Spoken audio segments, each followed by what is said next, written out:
వింటేనే ఇరిటేషన్ గా ఉంది వాణి. అమ్మా భూమి వచ్చేసావా? అమ్మా కిచెన్ లో ఏదైనా పనుంటే చెప్పమ్మా. ఇప్పుడే కదా స్కూల్ నుంచి వచ్చావు, పనులు ఇవన్నీ నీకెందుకు? ఏదన్నా ఉంటే ఈ అమ్మ చూసుకుంటుంది కదా, వెళ్ళి ఆడుకో. నాకు ఆడుకోవడం కంటే ఇంటి పనులు చేయడమే చాలా ఇష్టం అమ్మా. అయ్యో నా చిట్టి తల్లి, నువ్వు సూపరే. అవును భూమి, ఈరోజు స్కూల్లో అను నీతో ఎలా ఉంది? నీతో ఫ్రెండ్లీగానే ఉందా? నీ పక్కనే కూర్చుందా? చూడు, మీ అమ్మ వల్ల నేను స్కూల్కి రావాల్సి వచ్చింది. మీ అమ్మ వల్ల కార్లో తిరగాల్సిన నేను ఆటోలో రావాల్సి వచ్చింది. ఏదో మీ అమ్మ బలవంతంగా నన్ను స్కూల్లో బంధించుండొచ్చు. అంత మాత్రం చేత మీ అమ్మ పైన నాకు సాఫ్ట్ కార్నర్ రాదు. ప్లీజ్ సిస్టర్, అమ్మ ఏం చేసినా మన మంచి కోసమే ఆలోచించే చేస్తుంది. అమ్మని తప్పు పట్టొద్దు. ఏంటి అమ్మ అమ్మ? అమ్మ నీకు, నాకు కాదు. ఏదో నేను ఈ స్కూల్లో చదువుతున్నానని నువ్వు వచ్చి నా పక్కన కూర్చొని ఫ్రెండ్షిప్ చేయడం లాంటివి చేస్తే నేను ఊరుకోను. మీ రేంజ్ వేరు, నా రేంజ్ వేరు. మీ అమ్మ నేను మా ఇంటికి వెళ్ళేటప్పుడు పెట్టిన ఆ కండిషన్లన్నీ నేనెప్పటికీ మర్చిపోలేను. నేను లైఫ్లో ఏదైనా మర్చిపోతాను, కానీ మీ అమ్మని మర్చిపోలేను. భూమి, ఏంటమ్మా ఏం ఆలోచిస్తున్నావు? అను నీతోటి కంఫర్ట్గానే ఉంటుందా? పాపం దానికి ఆ స్కూల్ కొత్త కదా, ఎలా అడ్జస్ట్ అవుతుందో ఏమో. చాలా బాగా అడ్జస్ట్ అవుతుందమ్మా. నాతో ఫ్రెండ్లీగా ఉంది.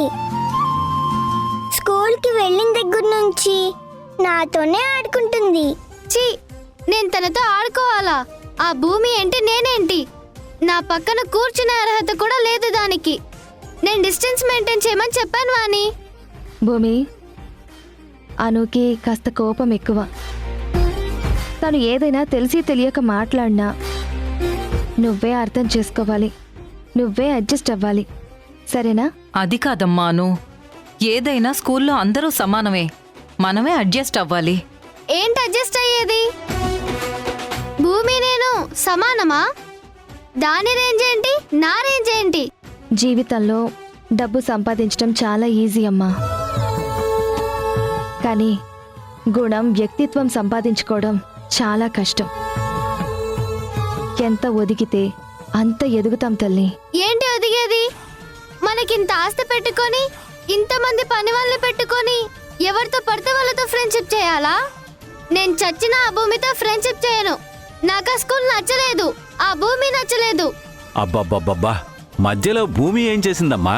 ఆ సంధ్య కూతురు భూమియే కదా. సంధ్య కూతురు ఎక్కడ తిరిగితే ఈ వింధ్య కూతురు కూడా అక్కడే తిరగాల. వాళ్ళు లేని వాళ్ళు మనం ఉన్న వాళ్ళం, వాళ్ళు మనం ఒకటి ఎలా అవుతాం? ఏదైనా అంటే సంధ్య చెప్పింది, సంధ్య చెప్పింది అని అందరూ సంధ్య పాట పాడతారు. అసలుకి ఇదంతా మా అమ్మ వల్ల. ఆవిడకి ఈవిడ తప్ప ఎవరు దొరకలేదా ఫ్రెండ్షిప్ చేయడానికి? వెళ్ళి ఇన్ని రోజులైంది, కనీసం నాకు ఫోన్ చేసిందా? ప్రతిరోజు సంధ్యకి మాత్రం ఫోన్ చేస్తుంది. అందుకే వాణి, సంధ్య అంటే నాకు ఇరిటేషన్ అని చెప్తున్నాను. భూమి, నువ్వు అను ఇద్దరూ నాకు ప్రాణంతో సమానం. మీరెప్పటికీ కలిసే ఉండాలి. అను నిన్ను ఎంత దూరం పెట్టినా, ఎంత బాధ పెట్టినా నా కోసం ఓర్చుకోవే.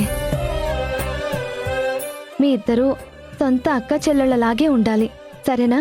అలాగే అమ్మా. సరే, వెళ్ళి ఆడుకో.